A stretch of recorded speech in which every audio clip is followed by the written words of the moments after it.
Salve nação rubro-negra, muito bom dia para você que está de manhã cedo já buscando informações a respeito do Clássico 2 milhões. Hoje é dia de Flamengo e Vasco, hoje é dia do time principal do Flamengo estrear na temporada. Meus amigos, enfim, a espera acabou. Se você estava com saudade dos caras que nos deram o Campeonato Brasileiro, a Copa Libertadores, a Supercopa do Brasil e o Carioca no ano passado, eles vão estrear hoje contra o Vasco. E como vocês podem ver, estarei trazendo algumas notícias importantes para o dia do torcedor rubro-negro nesta quarta-feira, dia de jogo contra o nosso grande rival. Vamos lá, a primeira notícia do dia é uma notícia interessante que o Flamengo anunciou que apresentará seus dois reforços na beira de campo.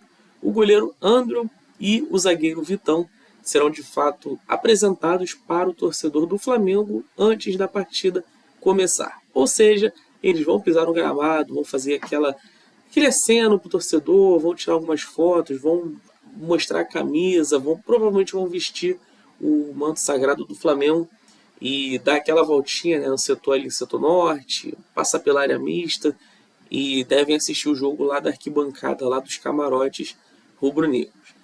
Então, os dois primeiros reforços do Flamengo tendo já o primeiro contato com a nação rubro-negra e por que não no dia de clássico, no dia de Flamengo e Vasco. Em cima disso também, já aproveitando para falar de clássico dos milhões, falando de torcidas, a segunda informação da vez serão os ingressos vendidos. Pois é, rapaziada, a última parcial revelada pelo jornalista Renan Moura era de que são mais de 30 mil ingressos vendidos. Ou seja, não vai ter lotação máxima, tá? O Maracanã comporta ali na casa de 75, 76, 78 mil pessoas. Teremos antecipadamente 30 mil, 30 e pouquinhos mil. Com mero chute, diria para vocês que esse número deve bater os 40, 43, 45 mil, tá? Fora parcial de gravidade, as pessoas que de última hora compram ingresso. Então, a ver de como vai ser essa quarta-feira, talvez, sendo bem otimista, alcance ali os 50 mil ingressos vendidos, tá? Mas já é um bom número, já é um número bem aceitável, mas casa lotada mesmo não. Casa cheia sim, mas lotada não. Então, estreia do time principal do Flamengo, o torcedor sendo até pego um pouco de surpresa, né, de última hora, já que o Flamengo esboçou que iria com um time de base, um time misto, mas durante a tarde de ontem, o Flamengo decidiu ir com o time principal. Então, quem sabe, no decorrer dessa quarta-feira, o torcedor se anime ainda mais e esgote os setores destinados à torcida do Flamengo e, como de costume, que sejamos maioria no Maracanã. Agora também uma outra notícia é que depois, né, de 73 partidas na temporada passada, o gramado do Maracanã passou por uma revitalização, passou por um processo de raspagem, enfim, mudaram, né, um pouco do piso ali, afinal de contas o gramado é essencial para uma boa performance do Flamengo na temporada, então nada mais justo do que a casa do Flamengo passar por aqueles retoques finais, né, para o time jogar em alto nível, sem aquele desnivelamento, sem aqueles buracos, sem ter que tampar com terra, jogar tinta em cima. Se o Flamengo tem um futebol de primeira prateleira, que o gramado acompanhe o nível do time. E como o Flamengo divide a gestão do estádio com o Fluminense, é natural que o Maracanã sofra um pouco mais do que os outros estádios, visto que o volume de jogos é muito grande lá, né? Tanto o Flamengo quanto o Fluminense jogam, e quanto mais partidas eles fizerem lá, naturalmente o gramado se desgasta. Então é importante o Flamengo já, nesse começo de temporada, ter um gramadinho bonito ali, padronizado, né, nível europeu, para o time jogar bem. Falando um pouquinho do rival, o Vasco sofreu um baque, né? O torcedor vascaíno tinha até alguma expectativa de que o Ryan pudesse jogar contra o Flamengo. O Ryan está muito bem encaminhado para ser jogador do Bournemouth da Inglaterra. O Vasco, a princípio, no primeiro momento, recusou a oferta, mas o Ryan disse que sim. Parece que o Newcastle chegou também a sondar o jogador, não teve proposta, mas teve sondagem. E o time inglês lá, o Bournemouth, promete fazer uma oferta ainda maior para já de imediato conseguirem o Ryan. E isso afeta diretamente o jogo de amanhã, porque ele está descartado, ou seja, o Ryan não joga contra o Flamengo.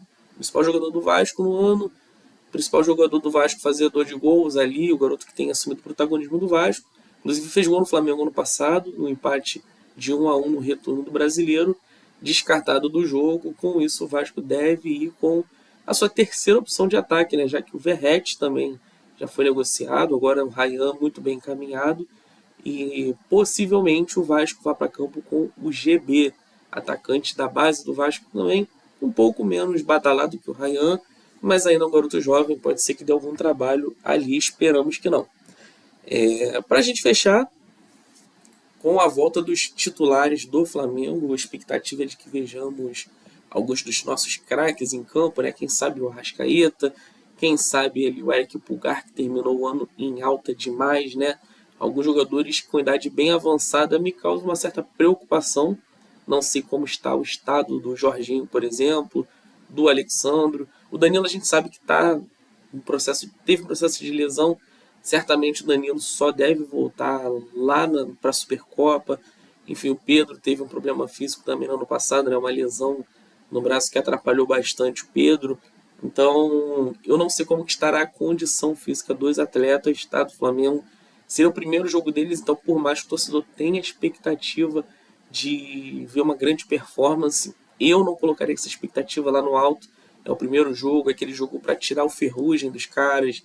Por mais que seja um clássico, não acho que vai ser um jogo de altíssima intensidade. O Rio de Janeiro está chovendo, está frio, então pode ser que seja um jogo muito mais faltoso, mais truncado, sabe? Aquele jogo de grito, de um peitar o outro. Eu acho que vai ser muito mais nesse perfil do que aquele jogo de bola jogada, de chumbo trocado, sabe? Por mais que o time do Vasco tenha esse perfil de jogar e deixar jogar com o Fernando Diniz, o Flamengo obviamente também gosta de propor o jogo, gosta de trocar passes, de articular jogadas e não ficar de faltinha, né? Então vamos ver. Existem algumas expectativas. Eu tenho grandes expectativas, por exemplo, nessa temporada com o Samuel Lino. Ele veio na temporada passada vindo do futebol europeu, sem pré-temporada, sem férias, sem descanso. Pegou o Flamengo ali numa época bem puxada. Começou muito bem, depois caiu. Então agora já descansado, né? Com pré-temporada, com férias. Vamos ver como que vai ser o rendimento dele, do Emerson Royal. Então eu tenho expectativa muito grande nos jogadores. Alguns eu tô com um pé atrás, especialmente os mais velhos nesse começo de temporada. Vamos ver, eu não acho que vai ser o jogo mais brilhante do Flamengo, mas certamente vai ser um salto comparado com o que a gente estava vendo do Sub-20, porque o Sub-20 deixou muito a desejar, né? Então, sem margem de erro, o Flamengo precisa vencer e nada melhor do que a primeira vitória da temporada ser contra o Vasco, não é mesmo? Se você ficou até aqui no final desse vídeo, não esqueçam de deixar o seu like. Comentem aqui qual seria a sua escalação para o Clássico, tá? Comentem aqui qual seria o seu 11 inicial do Flamengo. Não esqueçam de se inscrever também no canal. O seu apoio é muito importante para mim. Continuar fazendo vídeos aqui e trazer o melhor do entretenimento para vocês. Forte abraço, tamo junto. A gente se vê logo mais.